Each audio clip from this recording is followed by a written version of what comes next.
Di era globalisasi, kepemimpinan bukan lagi hanya soal punya visi besar. Pemimpin masa kini harus bisa beradaptasi dengan cepat, memahami perbedaan budaya, berpikir inovatif, dan mampu berkomunikasi secara jelas dan terbuka. Salah satu contoh nyata adalah Mary Barra, CEO General Motors. Saat ia mulai memimpin di tahun 2014, General Motors sedang mengalami krisis besar. Tapi Mary tidak tinggal diam. Ia mengubah cara kerja perusahaan, membangun budaya yang lebih terbuka, dan mendorong inovasi, khususnya di bidang mobil listrik. Mary juga dikenal sebagai pemimpin yang mendengarkan, mau bekerja sama, dan selalu fokus pada solusi. Di bawah kepemimpinannya, General Motors berhasil bangkit dan menjadi salah satu perusahaan otomotif terdepan di dunia. Kepemimpinan seperti Mary Barra menunjukkan bahwa di zaman sekarang, keberhasilan seorang pemimpin bukan hanya dinilai dari jabatannya, tapi dari kemampuannya menghadapi tantangan dan membawa perubahan nyata.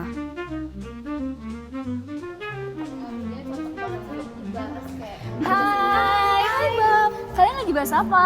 Kita lagi bahas Mary Barra nih. Oh Mary Barra, gue tahu tuh dia tuh keren banget. Tadinya dia jadi engineer, terus sekarang jadi CEO GM. Betul. Dan leadershipnya tuh bagus banget. Setuju Bab, dan kita tuh mau bahas gitu tahu. Di mana? Di sini. Mary Barra resmi menjabat sebagai CEO GM pada Januari 2014. Di saat perusahaan tengah menghadapi krisis besar akibat recall lebih dari 30 juta mobil karena masalah sistem pengapian. Hanya dalam waktu 2 bulan sejak menjabat, Mary Barra sudah harus menghadapi badai kritik dan kerugian miliaran dolar. Namun, dalam waktu kurang dari setahun, ia berhasil meredam krisis dan membawa perubahan besar. Pada 2015, ia dinobatkan sebagai manajer krisis terbaik. Selama 10 tahun kepemimpinannya, GM mencatat banyak pencapaian, termasuk melampaui ekspektasi pendapatan Wall Street dalam 34 dari 35 kuartal terakhir.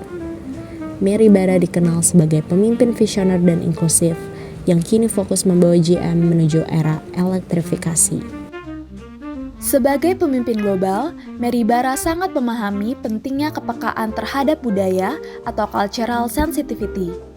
Ia menyadari bahwa setiap negara memiliki nilai, kebiasaan, dan cara berkomunikasi yang berbeda.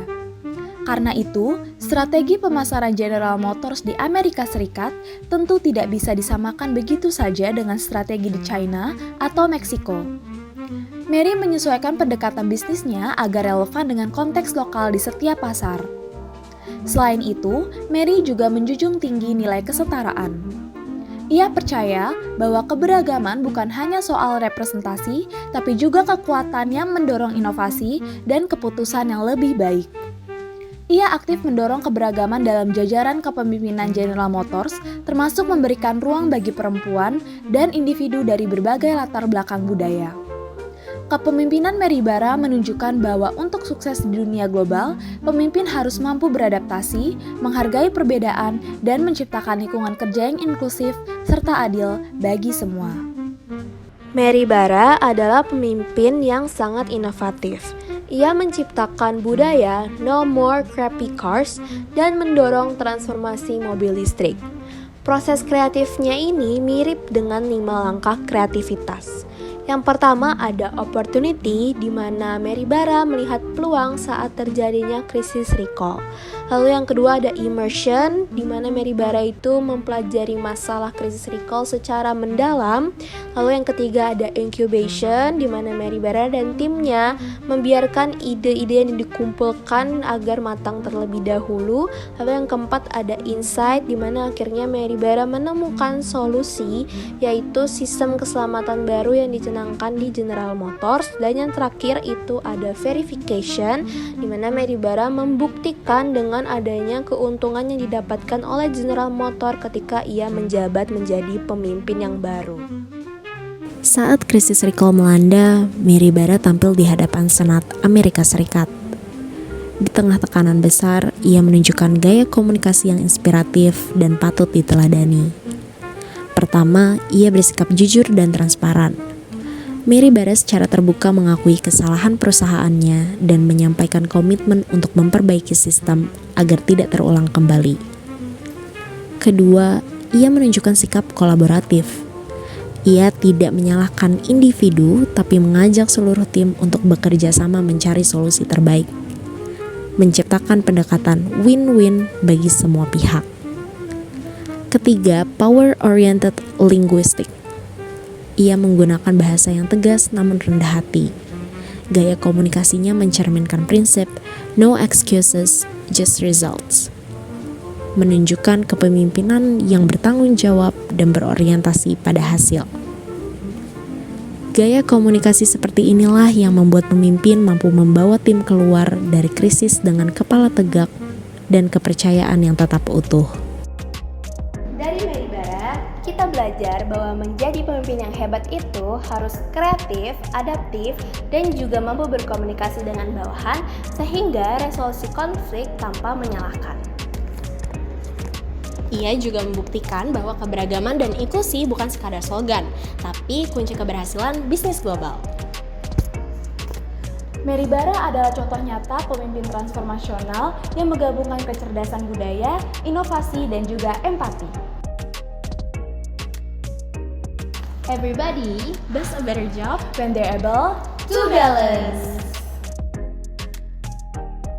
For CEO in January 2014, and welcome to the job, because you're immediately thrust into this situation where you have to do a major product recall because of faulty ignition switch. Tell me how this tested your leadership. Well, it was quite the challenge because, again, most of the leadership team was in new positions.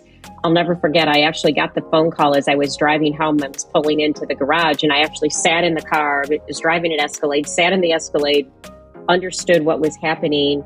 And again, we were always guided, like, we've got to do the right thing.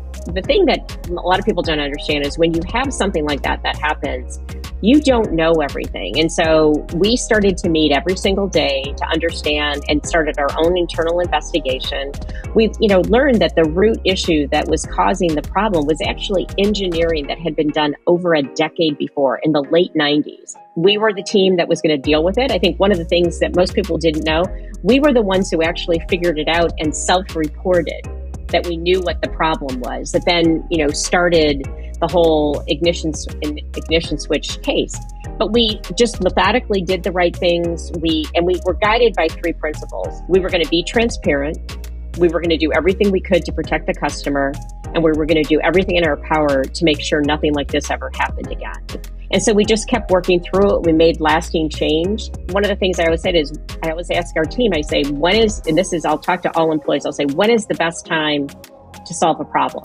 And they kind of look at me and I'm like, the minute you know you have one, because problems do not get smaller. At General Motors, our vision for the future is a world with zero crashes, zero emissions, and zero congestion. The key to unlock that vision is electrification.